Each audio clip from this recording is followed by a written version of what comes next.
감사합니다. 사도행전 10장 38절부터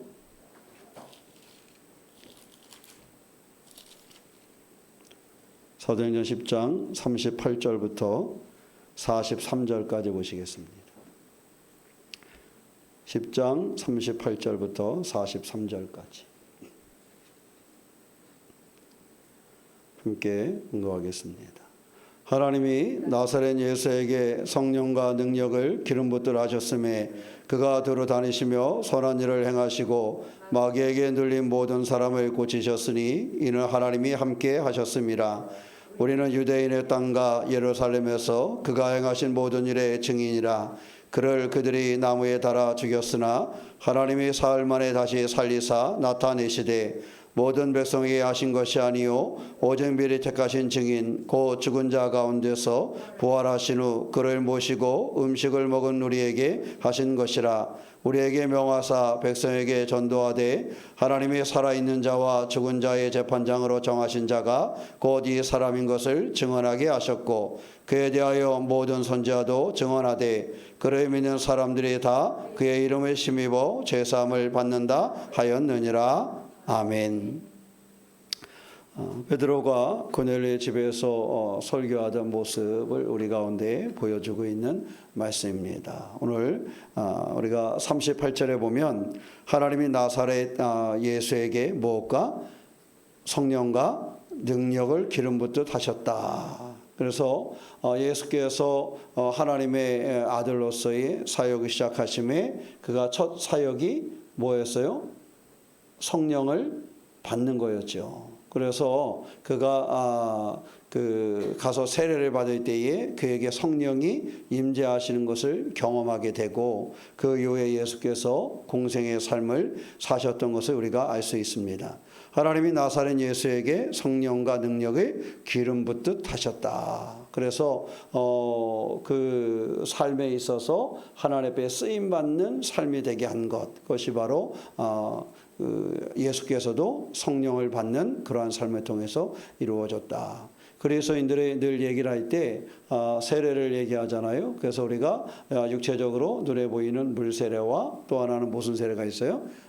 성령 세례를 얘기하죠. 그래서 우리가 이것은 어떻게 보냐면 이 성령 세례와 물 세례는 동시에 이루어지기도 하고 시간차가 있기도 하고 그렇습니다. 그래서 어떤 사람에게는 이것이 동시에 이루어진 사람이 있어요. 물 세례를 받을 때 세례를 받으면서 성령 세례를 체험한 사람이 있는가 하면 이것이 물 세례는 지금 이렇게 정해진 절기에 우리가 하다 보니까 물 세례를 받기 전에 성령의 세례를 먼저 받은 그러한 사람들이 있어요. 또 어떤 사람들은 물 세례를 받고 시간이 지나서 믿음 생활을 하는 중에 성령 세례를 받는 그러한 사람들도 있습니다. 그런데 이 두 가지가 중요한 것은 이 두 가지가 시간적으로 반드시 일치하는 건 아닙니다. 차이가 있어요. 그리고 일치하는 경우도 있고요. 그러나 어떠한 경우든지 우리가 세례 그러면 이 두 가지 세례를 체험하는 것을 얘기합니다. 그래서 우리가 하나님을 체험하는 그러한 믿음의 삶을 살아야 된다 하는 것이지요. 그런데 이 세례를 받음으로써 이 성령의 충만함을 입는 것은 우리의 삶에 있어서 살아가는 능력과 에너지가 달라지는 것이기 때문에 그렇습니다. 그래서 우리가 분명하게 알 것은 그러면 물 세례를 받을 때 성령을 받지 못했느냐? 그것은 아니에요. 우리가 물 세례를 받을 때도 성령을 받아요. 그것은 하나님이 그에게 주신 약속이에요. 우리 가운데 무엇이 있을 때? 믿음이 있을 때 믿음을 가진 사람들에게 반드시 성령이 임재합니다. 이것은 예수 그리스도의 약속이에요. 그런데 우리가 성령의 그 체험을 강하게 한 사람이 있고 그 좀 약하게 한 사람이 있어요. 성경을 보면은 성령에 대한 체험도 예수님은 어떠한 성령임에 따랐어요? 비둘기 같은 성령임에 따랐죠. 그러니까 성경에 보면 어떤 사람들은 하나님의 영을 체험하는데 바람 같은 그러한 성령의 체험을 한 사람이 있고요. 어떤 사람은 불 같은 그러한 성령의 체험을 한 사람이 있고 어떤 사람은 비둘기 같은 체험을 한 사람이 있고 그래요. 성경에도 하나님의 영을 체험하는 것이 다 사람들마다 차이가 있었어요. 이것은 어떤 것이 좋다 나쁘다의 차이가 아니라 다르다라는 것이지요. 사람 각자 있어서 우리에게 성령의 역사는 다 달라요. 그런데 삶을 살아가다 보면은 막 비슷한 경험을 하고 싶어질 때가 있지요. 우리가 여러분 들어보셨는지 모르겠지만 유기성 목사님 들어보셨지요? 선한 목자교회에서 목회하는 유기성 목사님이 이제 내년에 은퇴를 하세요. 이제 내년에 은퇴를 하시고 거기 좀 은퇴를 조금 약간 빨리 하시는데 거기 이제 새로 오신 목사님이 이제 40대 중반에 이제 저희 후배 목사님이 오셔서 이렇게 한번 통화를 해봤었는데 이렇게 이제 바뀌세요. 근데 유기성 목사님이 그런 말씀하셨어요. 유기성 목사님이 처음에 많이 목회하면서 하셨던 게 뭐냐면 제자 훈련이었어요. 제자 훈련을 이렇게 꾸준히 하시다가 제자 훈련 다음에 그분이 추구한 것이 뭐였었냐면 성령 운동이었어요. 그 성령 운동을 하는데 문제가 발생을 했어요. 무슨 문제가 발생을 했을까요? 혹시 이렇게 한번 생각을 해보면 무슨 문제가 발생했을 것 같아요? 유기성 목사님이 성령 운동을 하는데 유기성 목사님이 방언을 못해요. 그러니까 어떤 성도들이, 수많은 성도들이 모여져요. 거기가 대형교회니까 뭐 많은 사람들이 모였단 말이에요. 근데 목사님이 성령 운동을 하는데 뭘 못해요? 방언을 못했어. 그러니까 사람들 중에서는 어떤 사람이 생길 수 있을까요? 성도들 중에? 우리 목사님은 성령 운동을 하는데 방언을 못해. 근데 유기성 목사님이 여러분 목회를 하면서 그 성령 운동을 더더군다나 하는데 방언 받기가 갈급할까요? 갈급하지 않을까요? 갈급하죠. 갈급해서 유기성 목사님 더욱더 기도한 거. 왜냐하면 소리가 들렸거든. 성도들 중에 우리 목사님 왜 방언을 못하지? 저렇게 말씀도 잘 하시고 증거도 잘 하시고 성령 운동을 저렇게 하시고 이러는데 왜 못하지? 이런 사람들이 생기고 그러니까 이제 고민이 생긴 거예요. 그래서 목사님이 갈급한 마음으로 기도하는데 방언을 안 주시더래. 그런데 사람마다요. 그러면 유기성 목사님 방언을 못하시면 성령을 못 받은 건가요? 다 아시면서 대답을 안 하세요. 못 받은 건가요? 아니라는 거예요. 어떤 사람에게는요. 성령의 은사를 주실 때 방언의 은사를 주시고 방역의 통역의 은사를 주신 분도 있어요. 근데 어떤 사람은 아주 갈급하게 구해도 그 은사를 주시지 않는 분도 있어요. 유기성 목사님이 참 그게 부럽더래. 어떤 목사님은 다 보면 기도의 제목을 이렇게 아이들에. 그래서 너무 그래. 하나님 저도요 우리 교회 성도들을 이렇게 만나고 보면 저분의 기도 제목을 잘 알 수 있게 해주세요. 기도를 하셨대요. 하나님 그 기도를 들어주셨을까요? 안 들어주셨을까요?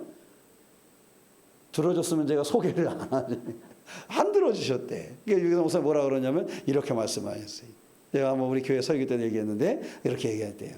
성도님들 제 기도가 이렇게 중보 기도가 필요하시면 저한테 기도의 제목을 꼭 알려주세요. 그럼 제가 중보 기도할게요. 자, 유기성 목사님이 딱 보고 알지 못했지만 방언을 하지 못했지만 그분들을 위해서 중보 기도할 때 하나님께서 그 기도를 들으셨을까요? 안 들으셨을까요? 들으셨지요. 방언을 하지 않았지만 그분을 딱 보는 순간에 알아보지 못했지만 그분이 말씀해 주신 걸 잡고 기도할 때 이루어졌대. 이건 뭐냐 하면 제가 이 말씀을 드린 이유는 우리가 그리스도인들은요. 첫째는요. 성령 받았다라는 사실을 인식하는 게 중요해요. 여러 가지 그 성경에 성령을 받은 사람에 나타나는 여러 가지 그 방법과 방향과 이것은 다를 수 있지만 내가 성령 받았다라는 거, 다른 사람 성령 받았다는 거 두 번째 치고요. 다른 사람 성령 받은 거예요. 내가 믿음을 있을 때, 여러분 믿음의 크기는 사람마다 다를 수 있어요? 같아요? 달라요. 그러나 우리가 성경에 보면 작은 믿음으로도 뭘 옮길 수 있다고요? 산을 옮길 수 있다고요. 그러니까 우리는 가끔 나는 더 작은 믿음이라고 이렇게 생각할 때가 있어요. 그런데 이 작은 믿음 가운데도 믿음을 가졌을 때 성령을 주셨고 그 믿음을 가졌을 때 역사를 이루게 하셨다라는 겁니다. 왜 역사가 이루어요? 성령을 받았기 때문에. 근데 우리는 좀 더 성령의 그 체험 가운데 다가가기를 원하는 것이지요. 자, 이 말씀에서 하나 정리하고 나갈 건 반드시 첫째는 누구든지 예수 이름을 믿는 사람에게 하나님께서는 무엇을? 성령을 주셨다라는 것을 기억하는 거고요. 두 번째는 이제 우리가 성령의 역사를 좀 더 강하게 받고자 하는 그 열망으로 기도할 수 있어야 되겠다 하는 거죠. 그걸 뭐라 그래요? 성령 충만을 구하는 거지. 자, 예수께서도 오늘 말씀에 의하면 하나님이 나사렛 예수에게 무엇을? 성령을 부어주셨기 때문에 그가 이 모든 일들을 이루실 수 있었다는 것입니다. 자, 사도행전 우리가 이제 공부했지만 1장 2절 한번 찾아보세요. 그가 택하신 사도들에게 성령으로 명하시고 승천하신 날까지 이를 뭐하였다? 기록하였노라. 사도들에게도요 성령으로 명령을 하셨다. 예수께서 사도들에게 명령할 때 무엇으로? 성령으로 말씀을 하셨다. 성령으로 명령하고 성령으로 기록하였다. 그럼 우리가 성경도요 반드시 알아야 될 것은 뭐냐 하면 그 승천하신 날까지 이를 뭐하였다? 기록하였다. 무엇으로? 성령으로. 우리가 성경에 왜 소중하게 여기느냐? 성경도 성령으로 말미암아 기록되었다라는 사실입니다. 성경에 기록한 사람들은 많아요, 그죠? 기록한 사람들이 많아요. 어떤 성경도요, 우리가 이렇게 신학교에서 배우다 보면은 어떤 그 성경은 그냥 몇 번을 배우는 성경이 있고요, 어떤 성경은 좀 더 쉽게 배우는 경우가 있어요. 그래서 우리가 성경도 제 저자에 따라서요 성경이 어때요? 쓰여진 게 그 하나님께서 성령의 역사로 쓰셨지만 그 저자들의 가지고 있는 그 배경과 그것에 따라서 표현되어지는 것이 조금씩 달라요. 근본적인 것이 아니라 내용적인 그 근본이 진리가 문제가 있는 것이 아니라 전하는 사람에 따라 좀 다른 거지요. 그래서 사도 바울이 증거한 사도 바울에 대한 공부를 하려면요 몇 학기를 공부를 해요. 그래서 바울신학이라는 책이 나오면 보통 이 정도 책 굵기로 나와요. 그러니까 바울신학에 대해서 공부를 하려면 너무 이 양반은 때때로 너무 어렵게 했었고 너무 어떤 풀이를 해도 영적으로 풀이를 하고 막 깊어요. 근데요 베드로 전후서 같은 경우에는 굉장히 쉽게 넘어가요. 한 학기도 안 해요. 그러면 베드로가 증거한 데는 약해서 그러냐? 그건 아니에요. 근데 그러면 좋은 게 있죠. 베드로는 쉽게 증거를 했어요. 그냥 어떻게 그의 삶이 우리가 알고 있는 것처럼 그의 모습이 그래요. 그래서 우리가 베드로를 무시해서가 아니라 베드로가 가지고 있는 그 삶을 통해 증거했다. 그런데 왜 그러면 그 놀라운 지혜와 지식을 가지고 있는 바울의 것과 베드로의 것이 차이가 없이 우리가 성경으로서 받아들일 수 있느냐? 그것은 그 사람들의 그 가방끈의 차이는 있을지 모르겠지만 무엇의 차이가 없는 거예요? 성령의 차이가 없는 거예요. 기본적으로 성령으로 명하여서 기록된 그 성경에 차이가 없다라는 거죠. 그래서 중요한 것은 우리가 성경을 읽을 때에도요 성경에서 우리가 그렇게 읽어야 돼요. 어느 성경은 중요하고 어느 성경은 중요하지 않은 것이 없어요. 표현은 좀 더 다를 수 있지만 그 성경은 누구에 의해서? 성령에 의해서 쓰여졌다라는 사실입니다. 예수께서도 그래서 사도들에게도 성령으로 명하고 그 기록도 무엇으로? 성령으로 이루셨다 하는 것을 볼 수가 있습니다. 자, 2장 22절 사도행전 2장 22절 이스라엘 사람들아 이 말을 들으라. 너희도 아는 바와 같이 하나님께서 나사렛 예수로 큰 권능과 기사와 표적을 너희 가운데서 베푸사 너희 앞에서 그를 뭐 하셨다? 증언하셨느니라. 예수께서도 무엇으로 말미암아? 성령으로 말미암아 무엇을 행하게 되신 거예요? 권능과 기사와 표적을 행하게 되었다. 그리스도인들은 성경도 무엇으로 말미암아? 성령으로 말미암아. 예수께서도 이 놀라운 표적과 이적과 이것을 행하시는 대로 무엇으로 말미암아? 성령으로 말미암아 이루어졌다라는 사실입니다. 그래서 우리가 그리스도인들은요 지금 시대를 성령 시대다 이렇게 얘기를 합니다. 사도행전 이후의 시대를 성령 시대다 이렇게 얘기를 해요. 그래서 우리가 성경을 읽을 때에도 반드시 기억해야 될 것은요 혼자서 성경을 읽든지 같이 성경 읽기를 하든지 성경을 쓰든지 반드시 기도해야 되는 건 뭐냐면 성령을 통한 이 말씀의 깨우침이 있기를 기도해야 돼요. 이 말씀을 읽을 때 성령이 인도해 주실 것을 기도해야 돼요. 설교를 들을 때도 마찬가지입니다. 설교를 들을 때도 목회자가 앞서거나 내가 앞서면 들려지지가 않아요. 그래서 설교를 들을 때도 늘 성령께서 나를 열어주셔야 되는 거예요. 그래야 이것이 들려지는 겁니다. 그래야 그 속에서 나에게 역사가 이루어지는 거예요. 예수께서도 이와 같이 성령으로 말씀을 기록하게 하셨고 성령으로 말미암아 표적과 이사와 기적이 그의 삶에 나타났다라는 사실입니다. 자, 마태복음 12장 28절.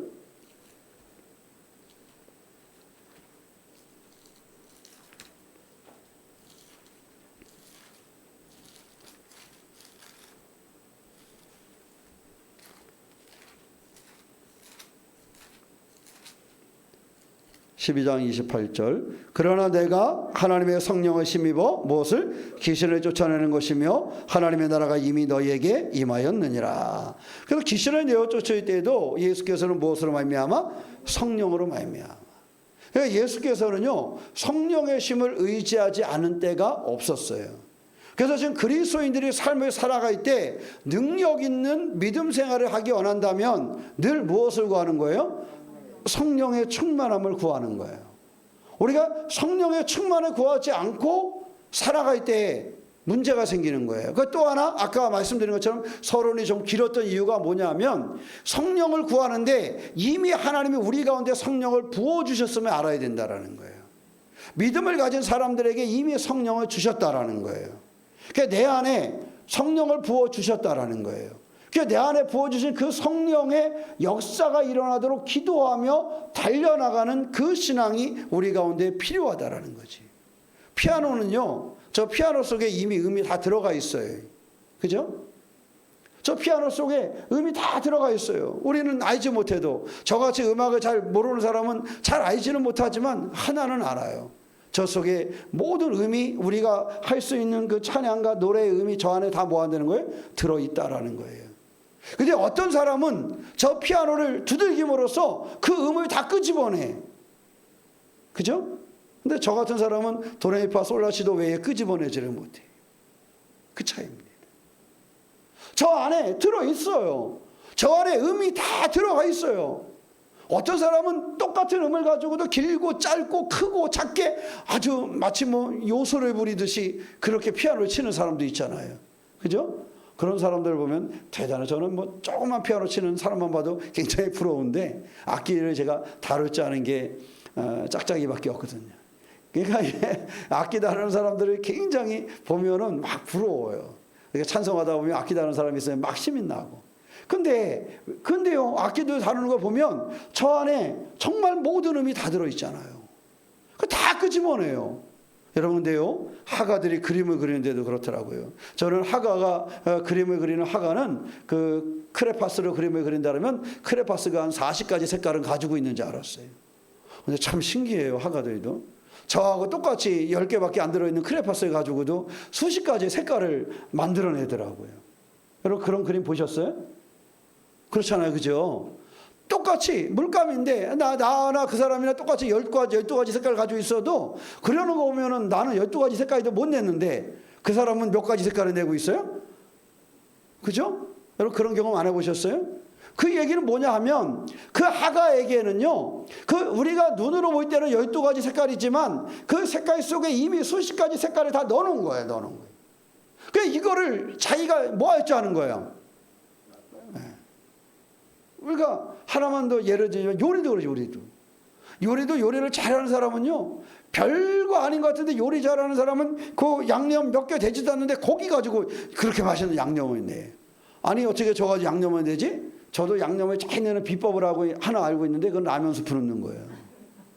라면 스프 넣는 거 외에는 다른 비법이 없더라고요. 그런데 그 사람들은 라면 스프도 없는데 뭐 천연재료라는 거 한두 가지 가지고 그렇게 맛있게 만들어내요. 그죠? 그 속에 이미 맛을 담고 있는 거예요. 음악을 하는 피아노를 치는 사람이나 그림을 그리는 사람이나 음식을 만드는 사람이나 그 속에 들어있는 거지 이미 낼 수 있는 거예요. 그러니까 우리 그리스도인들이 해야 될 거 뭐냐 하면 내 안에 무엇이 있다는 거예요? 성령이 있다는 거예요. 하나님께서 우리가 믿음을 가질 때 성령을 부어주셨다는 거예요. 내가 때로는 느끼지 못해서 그렇지, 내가 10가지 색을 줘도 5가지밖에 색깔을 못 내서 그렇지, 하나님은 나에게 그 속에 12가지 10가지만 색깔을 준 것이 아니라 수십 가지의 색깔을 이미 나에게 주셨단 말이에요. 화가에게. 그런데 나 같은 사람은 5가지 색깔도 못 내는데 그 사람은 그거 수십 가지 색깔을 내는 거예요. 피아노 한 대 가지고 여러분 몇 가지 음이나 내세요? 피아노 치지 못하는 분들 뭐 장로님이나 저나 비슷하지 않을까 싶고 그렇단 말이에요. 그런데 치시는 분은 또 다르잖아요. 박영진 집사님 칠 때 다르고 또 아마 서울에 있는 어느 누가 와서 좀 치면 또 다를 거야. 자, 중요한 게 거기에 있는 겁니다. 이 피아노 속에 그것이 들어있는 게 보이는 거예요. 들어있는 게. 그러니까 그 사람은 그 음을 끄집어내는 거예요. 근데 우리는 뭐예요? 뭐가 문제가 생기는 거예요. 세상 삶을 살아가고 이렇게 하다 보니까 우리가 성경에 분명히 약속하시기를 성경도 성령으로 말미암아 쓰여졌고 성령으로 말미암아 쓰여진 성경에 우리 가운데 믿음을 가질 때 우리에게 뭐 주신다고? 성령을 주셨다고. 성령을 주셨다. 이미 믿음을 가지고 성령을 주셨다고 말씀하세요. 우리 속에는 이미 성령이 계시는 거예요. 중요한 것은 저 음을 내야 되는 것처럼 내 안에 있는 그 성령의 능력을 내가 끄집어낼 줄 아는 그 믿음과 그 기도와 그 신앙의 열정이 있어야 된다는 거예요. 성령이 없어서가 아니에요. 저 안에 음이 없어서 제가 소리를 못 내는 게 아니에요. 제가 12가지 색깔 중에 수십 가지 색깔을 가지지 못해서 색을 못 내는 게 아니란 말이에요. 우리 그리스도인들이 이것을 잃어버리고 사는 거예요. 성령이 내 안에 있는데 성령을 늘 깨우질 않았어요. 예수님께서는 우리와 함께 내 배를 타고 가고 있는데 예수님이 깨우지 않았어요. 예수님을 부르지 않았어요. 그래서 예수님이 부르지 않고 그냥 두려움 속에서 그 배를 타고서 그냥 막 헤매는 거 아니에요. 그러다 어떻게 해서 예수님 곁에 가서 예수님 깨운 거 아닙니까? 그죠? 우리의 인생의 삶에 내 가운데 하나님 성령을 이미 부어주셨는데 그 성령을 느끼는 그러한 신앙생활을 하시기를 축원합니다. 피아노 안에 있는 그 음을 느끼는 것처럼 그리고 건반을 두드리면서 그 음을 끄집어내는 사람처럼 우리 속에 있는 성령의 역사를 끄집어낼 수 있는 그것이 우리의 믿음이고 그것이 우리가 삶이 힘있게 에너지 있게 나아가는 길입니다. 바라기는요, 내 안에 부어주신 그 성령을 꼭 느끼고 경험하는 우리가 되시기를 축원합니다. 내가 하나님의 성령을 힘입어 귀신을 쫓아내는 것은 이미 나 안에 성령의 역사를 이룰 수 있도록 성령을 부어 주셨음을 알 수가 있습니다. 자, 누가복음 4장 18절. 누가복음 4장 18절. 주의 성령이 내게 임하셨으니 이는 가난한 자에게 무엇을 복음을 전하게 하시려고 내게 기름을 부으시고 나를 보내사 포로된 자에게 자유를 눈먼 자에게 다시 보게 함을 전파하며 눌린 자를 자유롭게 하고 주의 은혜를 전파하게 하려 하심이라. 이것도 무엇으로 말미암아? 성령이 임하심으로 말미암아. 그래서 우리가 내 속에 그 성령이 있음을 깨우는 거예요. 그래서 그것을 소위 이렇게를 표현하기도 합니다. 그리스도인들에게는요, 성령의 DNA가 이 안에 들어있다라는. 내가 알지 못해도 이 나무들이 다 틀린 것은 이 안에 그 DNA가 들어있기 때문에 되는 거예요. 보는 사람은 잘 모르지만 DNA 눈에 안 보이잖아요. 우리가 알 수가 없잖아요. 근데 다 자기 고유의 DNA를 다 가지고 있다는 거예요. 그러니까 우리 신앙인들은요, 우리 속에 성령을 다 가지고 있다는 거예요. 하나님으로 가진 그 성령에 가지고 있다는 거예요. 이제는 우리가 그 성령이 이 잎을 내듯이 이것을 피우게 하는 거예요. 이것을 나타나게 하는 거예요. 이것이 우리의 신앙의 힘이 되는 거예요. 그래서 어떤 사람들은 막 좀 더 그것을 감당하게 될 때 그 내 속에 그 성령의 역사를 쫓아 움직이게 되고 그 성령의 역사를 쫓아 그 사명을 감당하게 되는 것입니다. 자, 그러므로 우리가 반드시 알아야 될 것, 예수님도 성령을 받았고 성령으로 말미암아 사역을 하셨고 성령으로 말미암아 그 삶을 사셨던 것처럼 우리도 성령을 받았고 우리가 받은 그 성령으로 말미암아 이제는 활동적이게 가야 되겠다. 그러면 내가 느끼지 못할 때는 어떻게 해야 될까요? 성령을 이미 나에게 주셨는데 내가 잘 느끼지 못해. 이 나무들이요, 자기 속에 있지만 하늘을 바라보지 않으면 이 나무들은 죽어갈 수밖에 없습니다. 저 속에 자기만의 DNA를 가지고 그 잎을 내고 그렇게 뿌리 내리고 살아가지만 그럴 수밖에 없어요. 그러니까 이제 화분을 잘 키울 줄 몰라서 그러기도 하지만 실내에 두다 보면 하나씩 죽는 게 생겨 이제. 그죠? 왜? 근데 가장 중요한 건요, 저기 바라봐야 돼. 바라봐야 돼. 저는 강압선 작용을 해야 돼요. 실내에 있던 실내에 있던 간에 반드시 그것을 해야 됩니다. 그래야 잘하는 거예요. 신앙인들도 마찬가지로 내 속에 성령이 있는데, 내 속에 하나님의 형상이 있는데, 왜? 하나님의 형상대로 우리를 뭐 하셨으니까? 창조하셨으니까. 여러분 반드시 기억하겠거든요. 나는 내가 성령의 형상대로 창조된 그 모습, 하나님의 형상대로 창조됐다는 사실을 잃어버려서는 안 돼요. 때에 따라요, 부모와 자식 간에는 그럴 때 있어요. 아, 쟤는 나를 안 닮았어, 이러기도 해. 다른 사람은 보고 뭐라 그래요? 똑같네, 그래. 부모하고 자식하고 얘기할 때요, 애들도 그럴 때 있어요. 너 엄마 닮았어. 아니, 나 엄마 안 닮았어요. 근데 다른 사람이 보면 다 어때요? 닮았어. 아예 안 닮은 게 이상한 거지. 근데 저는 뭐라 그래요? 안 닮았대. 부모도 그럴 때 있어요. 아유, 얘는 아빠 닮았네요. 아, 저 안 닮았는데요. 그런데 자기는 그렇게 느낄지 모르지만, 자기는 그렇게 바라볼지 모르지만, 다른 사람이 볼 때는 이미 그 사람은 뛰어놀 날에도 뛰어놀 수 없어. 뭐가 분명해? 부모와 자식인 것이 분명해. 보이거든요. 우리 가운데 성령이 계신 거, 하나님을 성령을 주셨어요. 성령이 우리 가운데 없을 수가 없어요. 때에 따라 자식이 부모가 닮았어? 이렇게 잘 못 느끼는 것처럼 우리가 내가 하나님 형상을 닮았는지 잘 못 느낄 때도 있어요. 그리고 내가 성령을 받았는지 잘 못 느낄 때도 있어요. 삶에 힘들고 쫓기고 이렇게 막 살아가다 보면, 그리고 이 땅에서 살아가다 보면 내가 하나님의 형상을 닮았을까 싶을 때도 있어요. 근데 분명한 것은요, 하나님이 말씀하신다니까요. 너를 만들 때 누구를 모델로 삼았다고? 나를 모델로 삼았다고. 그러니까 여러분들을, 저를 만들 때 내 모델이 적어도 누구였어요? 하나님이죠. 그러니까 여러분 저를 갖다 무시하지 마세요. 키 작다고. 하나님이 저처럼 작을지 어떻게 알아?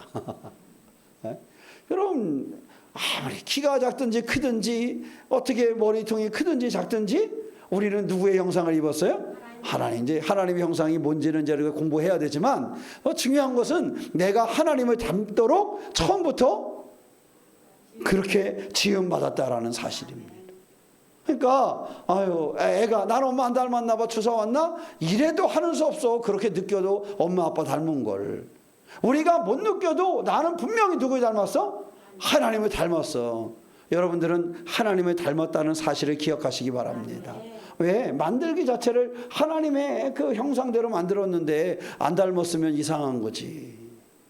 또 하나, 여러분 성령이 여러분 안에 계심을 믿으시기 바랍니다.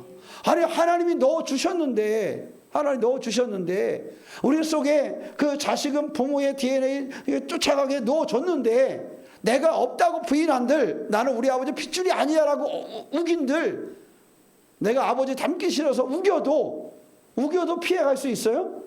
없잖아요. 우겨도 피해갈 수 없잖아요. 성령이 우리 속에 역사하는 건요, 우리가 우겨서 피해갈 수 있는 게 아니에요. 우리 예수님을 보면 알아요. 그 예수님이 그 성령의 역사를 이뤄가는 거예요. 성령으로 하면 그 길을 가는 거예요. 당신이 겟세마네 동안 힘들고 어려울 때도 그 속에 성령의 역사하고 그 사명을 감당하게 하니까 그 길을 갈 수밖에 없는 거예요.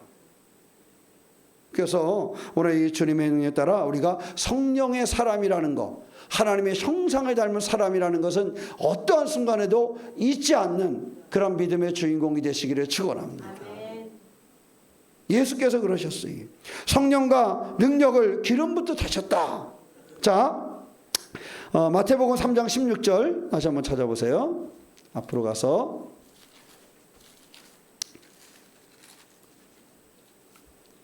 예수께서 세례를 받으시고 곧 물에서 올라오실새 하늘이 열리고 하나님의 성령이 뭐같이 비둘기같이 내려 자기의 임하심을 보시더니, 그 예수께서는요 비둘기 같은 성령의 임재하심을 경험했다.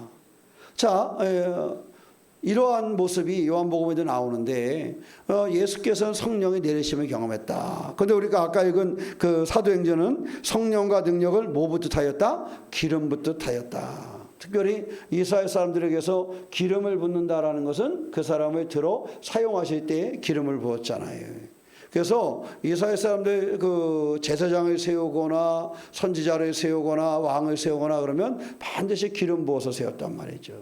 그 의미 중에 하나가 그런 거예요. 하나님의 영의 기름 부음을 의미하기도 합니다. 그 우리가 중요한 것은 성령과 능력을 기름부터 타셨음에, 누가? 하나님이 누구에게? 나사렛 예수에게. 그러니까 사도행전의 말씀대로 하나님께서 나사렛 예수에게 성령과 능력을 기름 붓듯 부으셔서 그에게 그 사역을 감당하게 하셨다라는 거예요. 근데 오늘 말씀에 본 거, 우리가 찾아본 것처럼 우리들에게도, 하나님의 형상대로 만든 우리들에게도 하나님의 성령을 이미 주셨고, 그래서 우리들도 그 하나님의 성령으로 말미암아 그 삶을 살아가게 우리 가운데 기름 붓듯 성령을 부어 주셨다라는 사실을 잃어버리지 않는 주인공이 되시기를 축원합니다.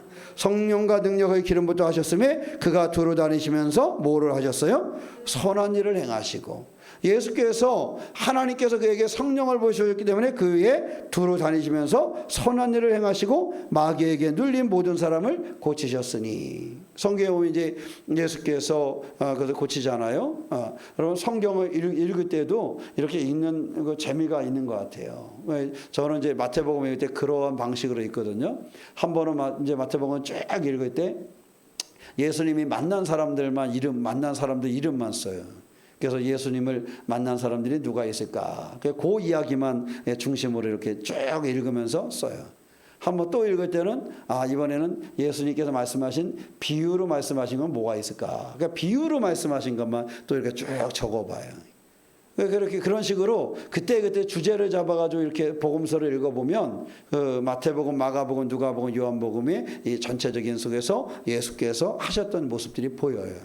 그런데 그중에 특별히 예수님이 만난 사람들의 모습을 보면 다양해요. 어떤 사람들은 왔다가 걱정하고 간 사람, 어떤 사람은 왔다가 예수를 어떻게 공경에 처하게 할까 했던 사람, 주로 어떤 사람들이에요? 바리새인, 사두개인, 제사장들, 이런 사람들. 어떻게 하면 이 양반을 좀 괴롭게 할까? 이런 사람들이 있었어요. 우리가 그렇게 찾아보는 것도 중요해요. 근데 그렇게 읽다 보니까 마귀에 눌린 사람들을 고치신 역사가 많아요. 귀신 들린 사람들을 고치신 역사가 많아요. 그들을 해방시키셔서 그들을 회복하게 하신 역사가 많아요. 오늘 말씀처럼 두루 다니시면서 선한 일을 행하시고 마귀에게 눌린 모든 사람을 고치신 그러한 이들이 있었어요. 이는 하나님이 뭐하기 때문이라 함께 하셨습니다. 자, 요한복음 8장 29절.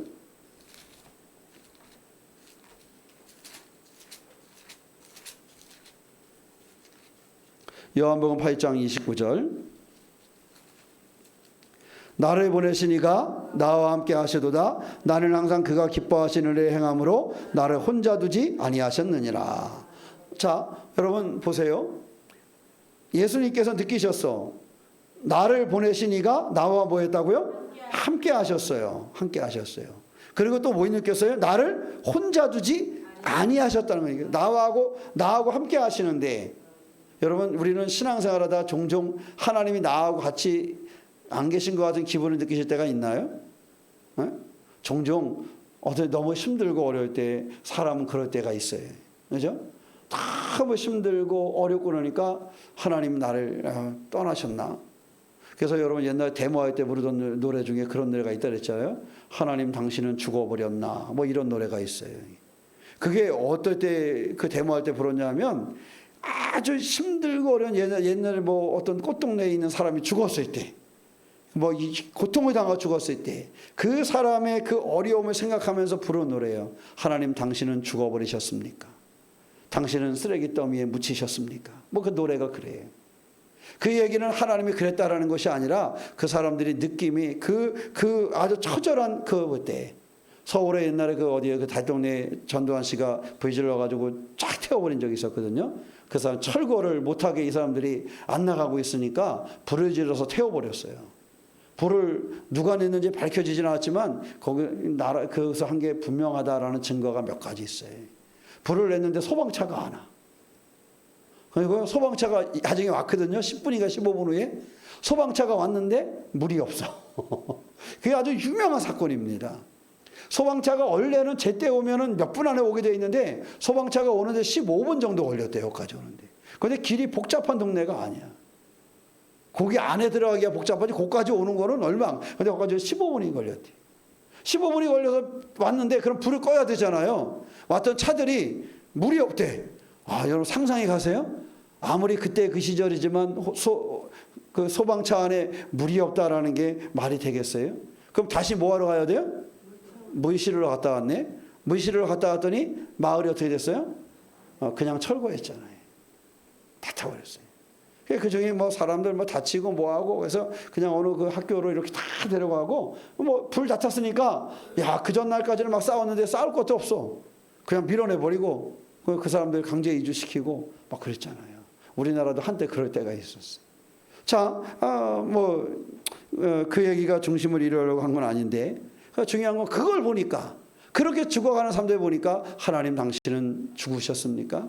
쓰레기 더미에 묻히셨습니까? 이렇게 물어보는 듯한 그런 노래가 있었다는 거예요. 근데 거기만 그런 게 아니라 우리의 삶에도 여러분 어때요? 살아가다가 너무 힘들고 지치고 낙심스러울 때 그럴 때 우리도 그럴 수가 있단 말이에요. 하나님 나를 혼자 두셨나요? 하나님 저를 혼자 두셨나요? 아니 믿을 때에 성령을 주신다며요. 성령을 주셨다며요. 근데 하나님 왜 저를 혼자 있는 것 같지요? 이런 기분이 들 때 있어요. 근데 여러분 분명히 알아야 될 건요. 내가 기분에 혼자 있는 것 같은 순간이 있을 수는 있으나 그러나 혼자 있는 것 같은 그 순간에도 하나님은 나를 떠나지 않으셨다라는 사실을 우리가 아셔야 돼요. 그래서 그 유명한 얘기 있잖아요. 하나님 왜 해변가에 발자국이 2개밖에 없어요? 그죠? 그 다 하시는 얘기죠. 그죠? 해변가에 발자국이 왜 2개밖에 없어요? 하나님. 이때 난 너무 힘든 시기였는데 왜 내 인생의 여정 중에 이때는 발자국이 2개밖에 없습니까? 그랬더니 뭐라고 그러셨다고요? 그건 내 발자국이다 그러실 때잖아요. 내가 너를 얻고 갔기 때문에 네가 너무 힘들어 보여서 내가 너를 얻고 갔는데 너는 내 등에 엎혀서도 그냥 아이고 힘들어 하느라고 너는 네 혼자 힘든 줄 알았지? 근데 사실은 너보다 더 힘든 건 나였어. 왜 내가 너를 얻고 있었거든. 그래서 네가 말하는 그 발자국은 네 발자국이 아니라 내 발자국이야. 그러셨다는 거예요. 그래서 그분이 거기서 깨달음을 얻고 그랬구나. 나는 내가 혼자인 것처럼 느꼈을 때에도 혼자가 아니었구나. 내 발자국이 이렇게 지치고 푹 못 들어갈 정도로 꺼지게 생겨서 너무 힘든 내 발자국인 줄 알았더니 이 발자국이 나를 등에 지고 있어서 눌리셨던 주님의 발자국이었구나. 이거를 느꼈다는 거 아니에요. 주님 그러신 거예요. 나와 함께 하시도다. 그리고 나를 결코 혼자 두지 아니하신다. 여러분 하나님을 붙잡고 기도할 때요. 나를 결코 혼자 두지 아니하시는 하나님을 부르시기 바랍니다. 어떠한 영적으로나 육적으로나 어떠한 환경에 처해 있어도요. 반드시 하나님은 나를 혼자 두지 아니하시는 겁니다. 그런데 그 앞에 있는 말씀이 있죠. 나는 항상 그가 기뻐하시는 일을 행함으로. 여기에요. 주님이 하나님이 함께 하심을 경험하는 방식이 뭐였었지 하면 그가 늘 생각하는 거예요. 하나님이 기뻐하시는 일이 뭘까? 예수님의 관심은 거기에 있었다는 거예요.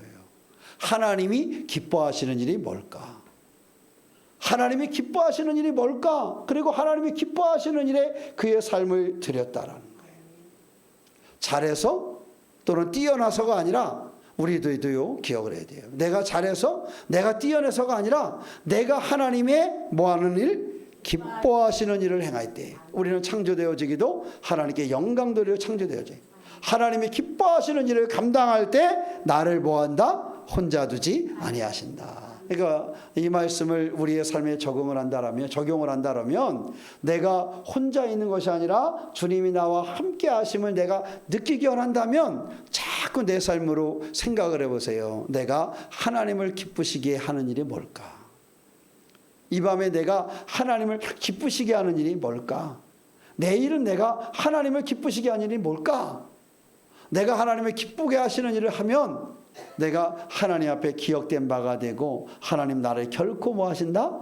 혼자 두지 아니하신다. 근데 이것은 내가 기뻐하시는 일을 할 때 혼자 두지 않는 것이 아니라 내가 느낀다는 거예요. 내가 하나님의 기뻐하시는 일을 행할 때 하나님이 나와 함께 하시면 내가 느낀다는 거예요. 아까 말씀드렸잖아요. 성령은 우리 모두에게 부어주셨지만 내가 성령을 못 느끼니까 불안해. 그런데 내가 하나님 기뻐하시는 일을 행하면 내 속에 성령이 계시고 나와 함께 하시는 것을 뭐 할 수 있어요? 느낄 수 있어요. 어린아이가 엄마가 나와 함께 한다는 사실을 느끼면 그러면 애가 겁을 내지 않아요. 그렇잖아요. 그죠? 우리가 세상에도 그렇단 말이죠. 나갈 때 누군가 나와 함께 한다고 느끼면, 강한 사람이, 능력 있는 사람이 나와 함께 한다고 느끼면 불안해하지를 않아요. 근데 내 옆에 있는 사람이, 약한 사람이 나를 데리고 간다 그러는가 하면, 가다가 이분보다 센 사람 만나면 어떡하지 두렵단 말이야. 그래서 내가 느끼지 못해서 두려운 거예요. 성령은 강하신 분이고 역사하시는 분인데 내가 느끼지 못할 때 두려운 거예요. 그럼 내가 느끼는 방법은 주님처럼 뭐 하면 돼요? 하나님이 기뻐하시는 일을 행하면 되는 거예요. 그 같은 일을 만들어 우리가 되시기를 축원합니다. 한 곳만 더 찾아보겠습니다. 요한복음 10장 38절.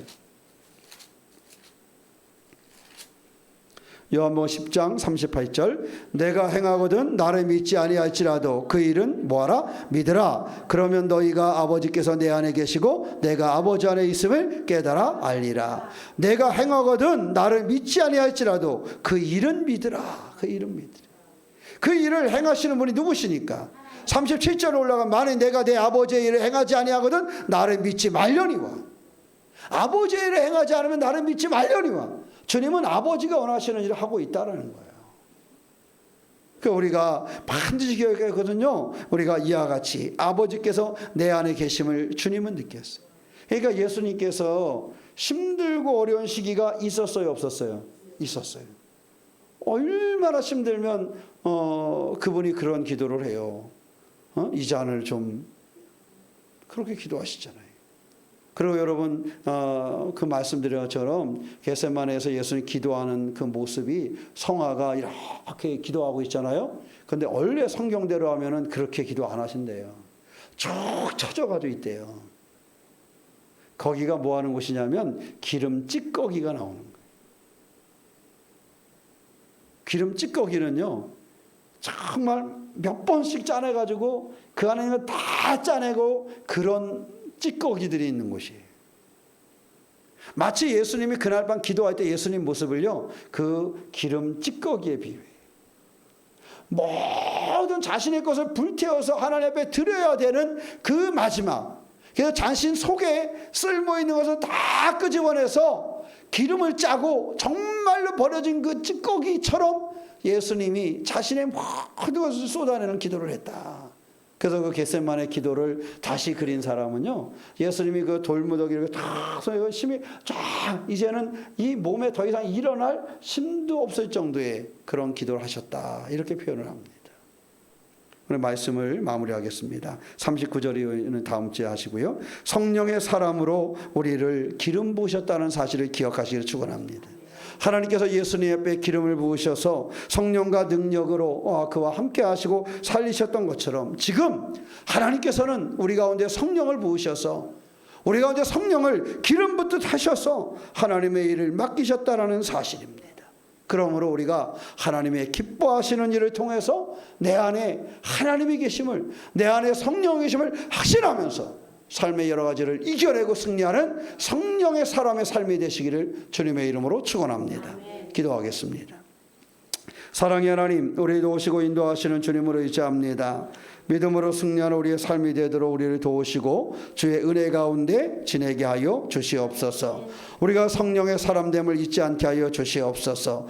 이미 믿음 가운데 있을 때 우리 가운데 주셨사오니 이제 우리가 내 속에 있는 성령을 느끼며 그 성령의 능력으로 살아갈 수 있도록 은혜 위에 은혜를 더하여 주시옵소서. 이 밤에 하나님, 수고하고 애쓴 사람들이 나와 하나님 앞에 예배하였습니다. 이 예배한 손길을 축복하여 주시되 성령의 능력을 경험하며 믿음으로 하나님께 영광 돌리도록 도와주시옵소서. 선하고 귀한 삶으로 우리를 도우심을 믿사오며 우리 주 예수님의 이름으로 기도하옵나이다. 아멘.